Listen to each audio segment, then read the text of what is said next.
Hello दोस्तों, मैं पंकज स्वागत करता हूं आपके अपने यूट्यूब चैनल अजय एकेडमी में। तो चलिए आज फिर हाजिर हूं। ये हमारी एबीएस एनसीईआरटी जानवर की क्लास चल रही है, एनिमल्स की। तो हमारी क्लास नंबर कौन सी है? ये 18 क्लास थी, जिसका पार्ट ये सेकंड है। तो इसमें जानते हैं कुछ और जानवर के बारे में, है ना। तो चलिए बिना किसी देरी के हम करते हैं शुरुआत। आज बात करेंगे बाघ की, कि बाघ के बारे में थोड़ा जानते हैं क्या क्या है, कैसे प्रक्रिया रहती है इसकी, ठीक है ना। तो चलिए बिना किसी देरी की शुरुआत करते हैं। ठीक, क्या जो बाघ जो होता है अंधेरे में हमसे 6 गुना बेहतर देख सकता है, ठीक है ना। तो जो बाघ की कैपेसिटी होती है ना देखने की, तो ये समझ लेना कि मतलब 6 गुना बेहतर देखता है हमसे, कि बाघ अंधेरे में हमसे 6 गुना बेहतर तरीके से देख सकता है, वो 6 गुना, है ना। किसमें? अंधेरे में सिर्फ। ठीक, अब देखते हैं नेक्स्ट पॉइंट की, यानी कि पॉइंट नंबर 2। बाघ की जो मूछें होती हैं, बाघ की मूछें हवा में हुए कंपन को भांप लेती हैं, जिससे उसे शिकार की सही स्थिति का पता चल जाता है, ठीक है ना। और इससे वह अंधेरे में रास्ता ढूंढ लेता है। ठीक, अंधेरे में रास्ता ढूंढ लेता है कौन? बाघ। ठीक, तो जो बाघ की मूछें रहती है ना, कि हवा में हल्का सा कंपन भी हो जाए तो वह मतलब उस टाइप से जज कर लेता है कि हाँ उसे शिकार के, उस टाइप से मतलब ये जज कर लेता है जिससे उसे शिकार की एक सही डायरेक्शन का पता चल जाता है, और इससे वह अंधेरे में भी अपना रास्ता ढूंढ लेता है। ठीक, तो अब बात करते हैं पॉइंट नंबर 3 की, यानी कि थर्ड पॉइंट देखें क्या है। बाघ अपने एरिया में क्या है, बाघ अपने इलाके में मूत्र करके अपनी गंध छोड़ता है। ये बाघ ना है, जो बाघ का जो एरिया रहता है तो वह अपने इलाके में मूत्र करके उसकी गंध छोड़ देता है। ठीक, दूसरा बाघ इस गंध को तुरंत पहचान लेता है कि हाँ ये उस बाघ की मतलब का एरिया है, तो इस टाइप से। ठीक है ना। क्या है कि बाघ अपने इलाके में मूत्र करके अपनी गंध छोड़ता है, और दूसरा बाघ इस गंध को तुरंत पहचान लेता है, ठीक है ना। तो चलिए अब बात करेंगे नेक्स्ट पॉइंट की, यानी कि पॉइंट नंबर 4। तो पॉइंट नंबर 4 क्या कहता है कि ये बाघ रहता है ना, बहुत ज़्यादा चालाक रहता है, और मतलब स्पीड तो आपको पता ही है कितनी रहती है इन लोगों की। तो बाघ मौके के अकॉर्डिंग अपनी आवाज़ को बदलता रहता है। ठीक, कि मतलब ये शिकार को देखता है तो उसके अकॉर्डिंग अपनी आवाज़ को चेंज करने की ये अपनी मतलब एक कैपेसिटी रखता है, क्षमता रखता है कि आवाज़ को चेंज कर लेता है कि इसके अकॉर्डिंग, मौके के अनुसार, ठीक है ना। अब देखते हैं पॉइंट नंबर 5 के बारे में बात करेंगे।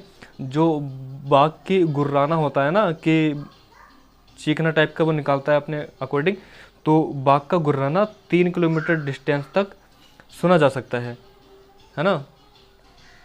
तो क्या है कि बाघ का गुर्राना 3 किलोमीटर दूर तक सुना जा सकता है। जैसे हम अभी करंट में यहाँ पे बैठे हैं, जैसे आप लोग वीडियो लेक्चर ले रहे होंगे, और मतलब यहाँ से ही 3 किलोमीटर की डिस्टेंस आप मेज़र करें कि वहाँ तक आराम से इसकी आवाज़ पहुँचती है, किसकी? बाघ की, ठीक है ना। इसकी आवाज़ आवाज़ को कहते हैं, बाघ की आवाज़ को कहते हैं गुर्राना टाइप से। तो इस टाइप से बस आप समझना, ठीक है ना। तो चलिए अब बात करेंगे किसकी? पॉइंट नंबर 6 की। बाघ के दोनों कान बाहर की आवाज़ इकट्ठा करने के लिए अलग अलग दिशाओं में क्या है, बाघ के जो दोनों बाहरी कान होते हैं, तो बाघ के दोनों कान बाहर की आवाज़ इकट्ठा करने के लिए अलग अलग डायरेक्शन में बहुत ज़्यादा घूम भी जाते हैं। ठीक, क्या है, जो बाघ के दोनों कान रहते हैं ना बाहरी, तो वो आवाज़ को कलेक्ट करने के लिए डिफरेंट डायरेक्शन में बहुत ज़्यादा घूम जाते हैं, ठीक है ना। जिससे मतलब सारी चीज़ें कैप्चर कर लेते हैं कान उसके, का हाँ मतलब उस टाइप से आप समझ ही सकते होंगे कि किस टाइप से बाघ कैप्चर करता है चीज़ों को। तो डिफरेंट टाइप की मतलब अलग अलग दिशाओं में वह बहुत ज़्यादा घूम जाते हैं, ठीक है ना। तो अब बात करेंगे पॉइंट नंबर 7 की, कि बाघ हवा से पत्ते के हिलने और शिकार की झाड़ियों में हिलने से हुई आवाज़ को तुरंत भांप लेता है ना।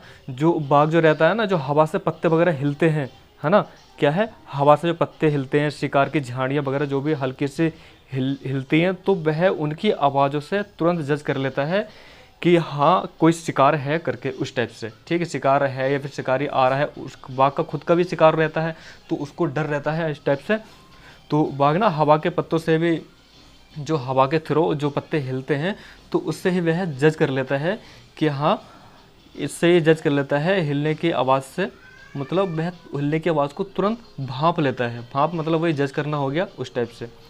ठीक, तो दोस्तों ये मतलब जानवर एनसीईआरटी के जानवर जो भी हैं ईबीएस के, तो ये सी टेट में ना पूछता है अच्छी तरीके से, तो इसलिए मैं पार्ट्स में बना रहा हूँ। सारे जानवर जो भी एनसीईआरटी बेस पर पूछता है सी टेट में एग्जामिनर, तो सारे जानवरों का निचोड़ करके मैंने निकाल रखा है।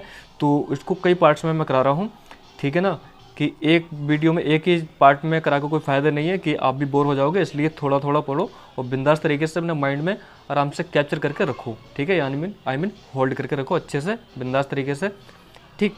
तो अब बात करेंगे हम हाथी की, जो कि सी टेट का बहुत ज़्यादा इंपॉर्टेंट क्वेश्चन है ये। सी टेट के एग्जामिनर का मतलब सी टेट एग्जाम में एग्जामिनर का बहुत चाहिए क्वेश्चन है ये हाथी के बारे में। ये पूछता है कि हाथी की प्रक्रिया कैसी रहती है, ठीक। तो इसको आप मतलब ये है कि इम्पोर्टेंट मार्क आप कर लेना बिंदास तरीके से, क्योंकि ये बहुत ज़्यादा पूछता है हाथी के बारे में, ठीक, कि क्या खाता है, कैसे खेलता है, इस टाइप से। तो चलिए थोड़ी चर्चा करते हैं हाथी के बारे में। क्या है, हाथी को पानी और कीचड़ में खेलना बहुत ज़्यादा पसंद होता है ना। जो हाथी खेलना पसंद करता है पानी और कीचड़ में खेलना बहुत ज़्यादा पसंद करता है, ठीक, क्योंकि इससे उसे ठंडक मिलती है ना। तो हाथी ज़्यादातर खेलना पसंद करता है कीचड़ और पानी में, और क्योंकि इसलिए इसे बहुत ज़्यादा ठंडक मिलती है, क्योंकि इसकी जो खाल रहती है बहुत ज़्यादा मोटी रहती है, इसलिए उसे कुछ हद तक, बहुत हद तक मतलब ठंडा फील होता है इस टाइप से। तो अब बात करते हैं क्या है, इसके जो कान रहते हैं ना, कान पंखे जैसे होते हैं इसके, है ना। देखे होंगे आप लोगों ने कि हाथी के कान कुछ इस टाइप से रहते हैं, ये ऐसे करके इस टाइप से, ठीक। तो इसके कान जो है पंखे की तरह रहते हैं, है ना, इसके कान पंखे जैसे होते हैं, ठीक, जिससे मतलब गर्मी लगने पर हाथी अपने कान हिलाकर हवा करता है। जैसे इसको गर्मी लगती है ना, तो वह अपने दोनों कान हिलाकर अपने आप को ठंडा फील करवाता रहता है। मतलब गर्मी लगने पर हाथी अपने कान हिलाकर हवा करता है, ठीक। तो अब बात करेंगे क्या है कि इसके कुछ बच्चे के बारे में। क्या है, 3 महीने का हाथी 200 किलोग्राम वजन का होता है। इस लाइन को जो मैंने अंडरलाइन की है ना, जितनी मेरी नोट्स हैं ईबीएस के या सीडीपी के, है ना, जो भी टोटल नोट्स हैं जिसमें मैंने अंडरलाइन की है, तो ध्यान रख लेना कि इस अंडरलाइन को आप बहुत अच्छे तरीके से दिमाग में रखना, ठीक, कि अंडरलाइन की गई है, किस लाइन के नीचे गई है, तो ये लाइन बहुत ज़्यादा इंपॉर्टेंट है ना। तो इसलिए क्या है, इसलिए मैंने मतलब अंडरलाइन वगैरह की है। तो 3 महीने का हाथी 200 किलोग्राम का होता है। जो हाथी का बच्चा रहता है ना, मतलब 3 महीने का, तो उसका जो वजन होता है 200 किलोग्राम का होता है वजन, ठीक। इसको ध्यान रखना, आप पूछता है वो, ठीक। तो चलिए अब और देखते हैं कि मतलब एक बड़ा हाथी दिन में 100 किलोग्राम से ज़्यादा पत्ते और झाड़ियाँ खा लेता है। ये सीटेड ने बहुत ज़्यादा बार पूछा है और पूछता रहता है, ठीक है ना, कि एक बड़ा हाथी दिन में 100 किलोग्राम से ज़्यादा पत्ते और झाड़ियाँ खा लेता है या खाता है, ठीक। हाथी आराम बहुत कम करता है। जो हाथी है ना, ये आराम मतलब बहुत कम करता है, ज़्यादा आराम नहीं करता है। ये खाली इसकी आराम की जो टाइमिंग रहती है वो सिर्फ रहती है 2 से 4 घंटे। हाथी मतलब एक दिन में सिर्फ 2 से 4 घंटे आराम करता है, मतलब सोता है, ठीक है ना, आराम बहुत करता है। और यह एक दिन में 2 से 4 घंटे की नींद लेता है, कौन, हाथी, ठीक। अब देखते हैं क्या है, हाथी परेशानी आने पर एक दूसरे की मदद करते हैं। जब हाथियों को कोई परेशानी आती है ना, जैसे कोई इनका शिकार कर रहा है उस टाइप से, ठीक, तो बचाव के लिए कोई भी मतलब दुविधा इनको आ जाए, तो ये हाथी एक दूसरे की मदद बहुत अच्छे तरीके से करते हैं। तुरंत मतलब परेशानी आने पर एक दूसरे की मदद करते हैं, क्या, मदद करते हैं, ठीक। अब देखिएगा कि हाथी के झुंड में 10 या 12 हथनियाँ और बाकी बच्चे होते हैं। जो हाथियों का झुंड होता है, इसमें क्या है, 10 या फिर 12 हथनियाँ होती हैं और बाकी सारे बच्चे होते हैं, ठीक है ना। जो झुंड की सबसे बुजुर्ग हथनी होती है, वह झुंड की नेता होती है। जो मतलब इनका हाथियों का एक ग्रुप होता है, तो इसमें सबसे ज़्यादा ओल्ड हथनी यानी कि बुजुर्ग हथनी जो होती है, बूढ़ी हथनी, वह इस पूरे झुंड की क्या होती है, नेता होती है, ठीक है ना। वह इस पूरे झुंड की क्या होती है, नेता होती है, ठीक।